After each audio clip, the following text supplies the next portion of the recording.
Hello and welcome back to the Villa Filler podcast, the morning after the night before. And I am here with my good friend Dan Wiseman. Dan, we've both had an eventful 24 hours. First of all, mate, how are you doing? I'm good, mate.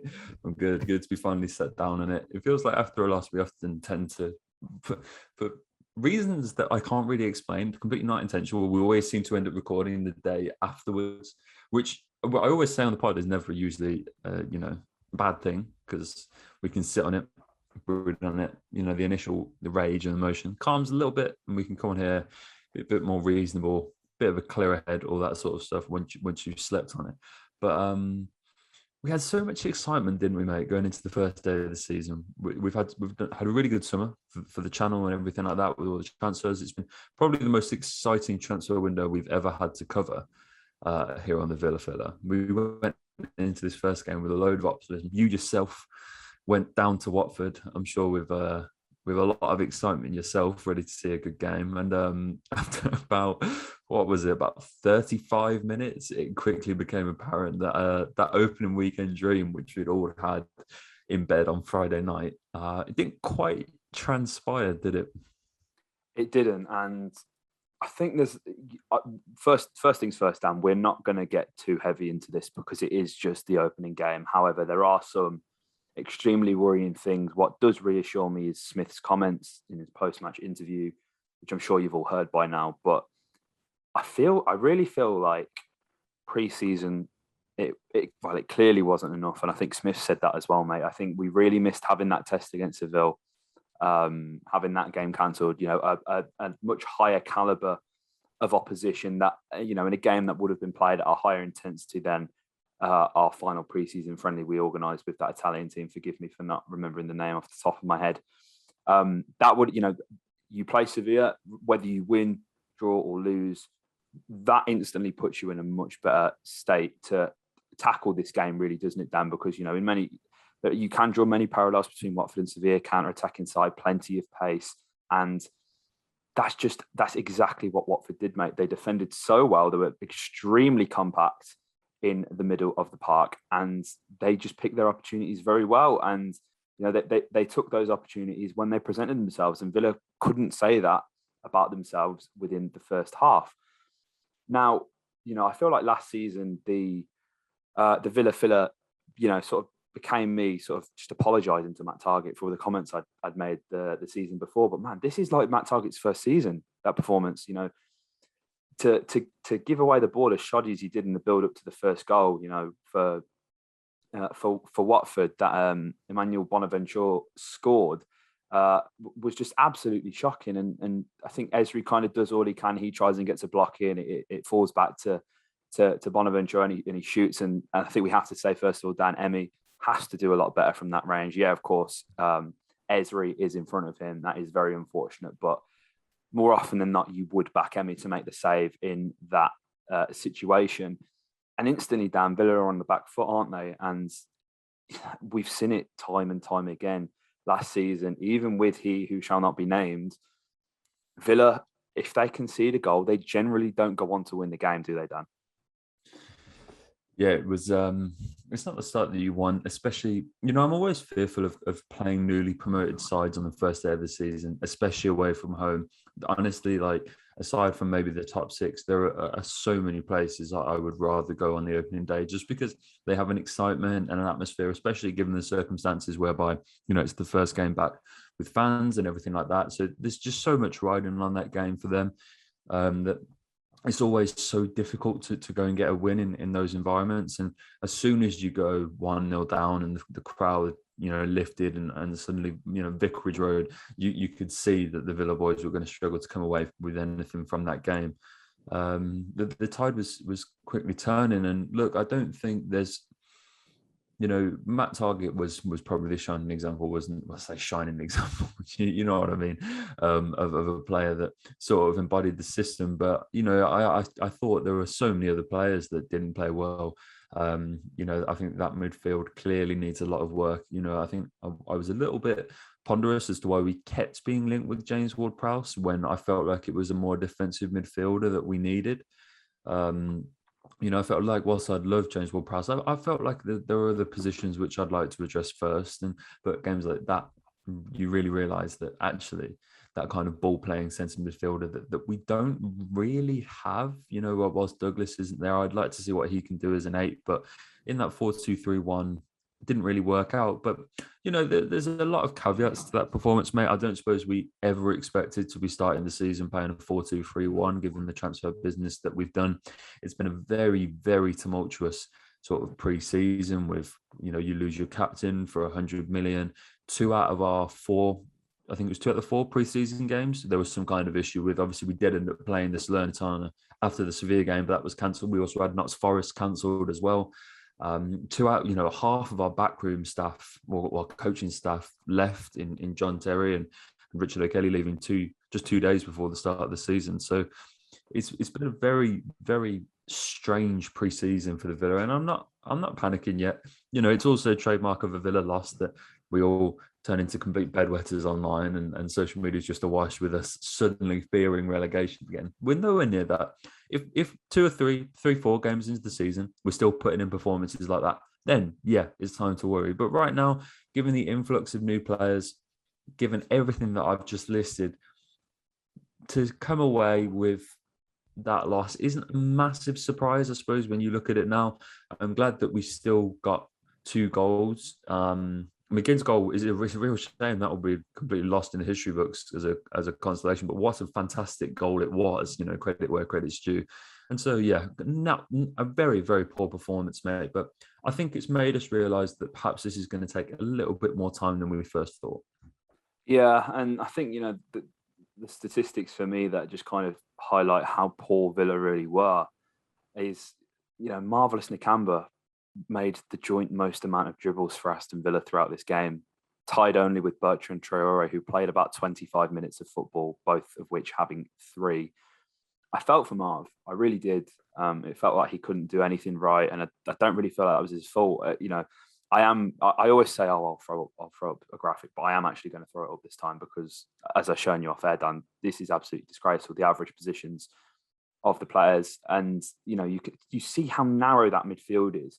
And for one, you see how how central Buendia is and how close him and El Ghazi were. And obviously, there was a fair bit of swapping of the wings and positions due to just Villa's in general ineptness throughout this game. But more often than not, when Villa were out of possession, Dan, it was a 4-4-2 because Buendia wasn't really pressing as much.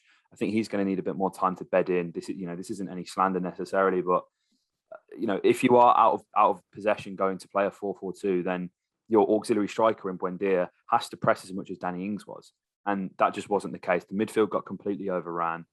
McGinn and Marv didn't have a great game, in my opinion. And, mate, the thing is it's a 3v2 battle there instantly. And when you've got someone as tough as Cooker, who came in, I believe, from the Serie A, I'm surprised he even made it through the game without being sent off, to be perfectly honest. He was hard in the tackle every time. This was Tom Cleverley's cup final, mate, as well. I don't think I've ever seen a player more motivated to play against that. Even when Troy Deeney came on, Tom Cleverley was the one that was pressing relentlessly, that was flying hard into every tackle, that was trying his best to get the fans to make noise. Tom Cleverley really wanted this game. And I hate to come on the podcast and be like, they wanted it more, because it's such a cop-out, but they genuinely did. Like, Villa just didn't seem up for it. And of course, for all the reasons you just listed, mate, perfectly valid reasons as to why Villa didn't win this game. And that kind of lends itself to that, to be perfectly honest, mate. It was frustrating. And seeing Matt Targett get pulled off as well, as soon as Ash came back on at left back, Villa looked a lot more solid. Watford then seemed to go for Matty Cash a bit more, which I was kind of surprised at. You'd think that Ashley Young wouldn't be able to keep up with Ismaila Sarr, but that isn't how the cookie crumbled. But as soon as in the second half, Dan, when Villa went to a 4-3-3 and Jacob Ramsey came on and you had McGinn playing in that 8 position, things did look significantly better, didn't they, mate? Yeah, absolutely, mate. Look, I know, I don't want to be, positive for positive sakes, but there are a lot of good things that we can take out of the game. And I thought when Leon Bailey came on for that brief cameo, he was excellent. Wow. He really was, in in that short period of time, easily our best player on the day, just came on with that swagger, and he showed that raw skill that he's been blessed with, and he looks really lively. Got a great assist as well. It was a really nice thing considering the such little time he'll have had with the team. I thought he played really well, and so that was encouraging. I thought, mate, and given that performance, you'd like to think that with a week's training under his belt, he'll be in contention to start in the next game against Newcastle. So I'm excited to see a bit more of him. And I think, look, it's one of those where there's so much going on at that ground, as I was saying, mate. There's so much that, even you can take into and this is why I'm a bit hesitant when we sort of say, this needs major investment, midfield needs major investment, central, like all these different positions. It's because we are seeing, if Villa fans want instant progression, throwing money at it is not necessarily the way to do it. You can't just go and spend 100, 200 million and expect all of those players to embed into a system perfectly, and you just keep stepping up. The more players that you buy, the longer time, generally speaking, it's going to take for them to embed into a system, to learn how to play with their teammates, and to produce the quality 11, which we're aiming for when you sign those players. And so I don't think the answer is necessary. I've seen a lot of people saying, like, yes, this game was an advert for how much we need a new midfield. And it's like, yeah, I do get that. And yes, the midfield was poor, but let's not forget, we have Luis coming back. We have Sanson coming back. We have guys like Carney and stuff that are going to make the difference this year. Yeah, I do still think we need a defensive midfielder, but we can't just turn into one of those clubs that just assumes that we can just throw cash, go and spend 50 million on James Ward-Prowse and expect that solves the problem, because it doesn't. These are things that without Jack, this team is just going to take a little bit of time to settle. And that's exactly what we need to do. We need to let this team settle. Pick your squad, stick with it. I think these boys are definitely good enough to get us where we need to be this season. We're just going to have the patience. Maybe give them 3 or 4 games, as I was saying, to get used to playing with each other, get into this new system with a lot of new teammates, and trust me, we'll be fine. 100%, mate. And, as frustrating as the goals were, first of all, you have to say Hernandez's finish, absolutely sublime. Well worth the goal there.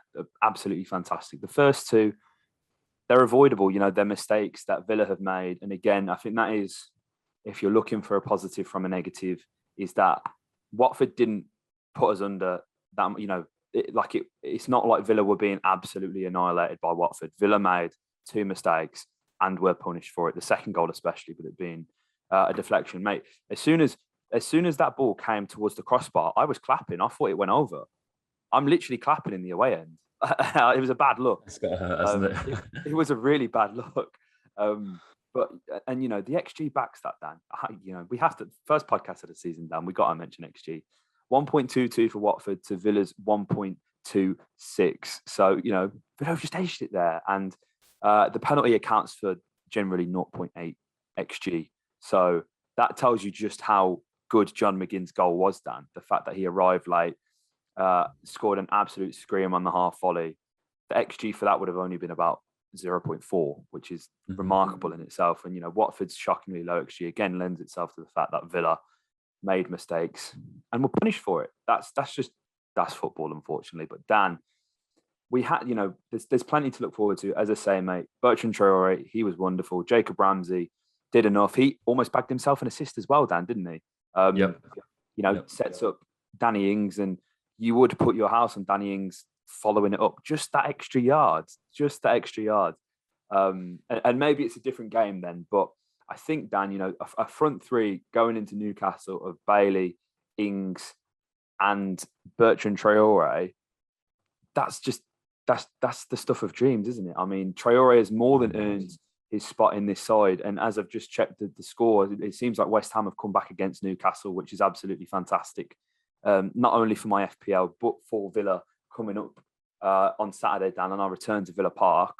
And, don't let Watford be a downer, guys, because I think, we're near a sellout for this game against Newcastle, and I just can't wait to be back, mate. Nah, let's go. I still think we're going to get our first win of the season at the weekend. I still think that, this Newcastle team is a great team to start off with at home. I've got full confidence in the boys that they'll see it out. The result today lends itself to that. Leaking 4 goals in your first home game of the season is never ideal. So I think it'll take them a little while to recover from that. Yeah, I'm really excited, mate. It would be great to be back at Villa Park, see it packed out. And yeah, I think we'll definitely see an improved performance. Maybe a few tweaks to the formation and the starting 11. It's going to be exciting to see how the Dean goes. And yeah, mate, I mean, I'm sure we'll next time I speak to you on the Villa Fella, it'll be a nicer chat, hopefully. Absolutely, mate. And I think we should leave it there on this one, Dan. I think you guys would have already listened to all of your other podcasts and got our their thoughts. You've had our thoughts now. Hopefully, the Villa will get their first win against Newcastle. If you enjoyed this video, hit a like, comment your thoughts below. How are you feeling about Newcastle? And Dan will be with you actually with the next video on the channel, previewing his 5 things Villa must do to beat Newcastle. Absolutely gassed for that, to watch that, mate. The last one got a brilliant reception as well. So yeah, just thank you so much for that, guys, because I think when Villa weren't doing as well last season, the previews didn't tend to do as well. I think people just aren't as interested, but the channel's growing nicely. We're approaching 5,000 subscribers, Dan. We're going to get there soon. We need your support, guys. We need you to subscribe and hit the notification button so you don't miss another video. So yeah, as I said, like, comment, subscribe, and up the Villa.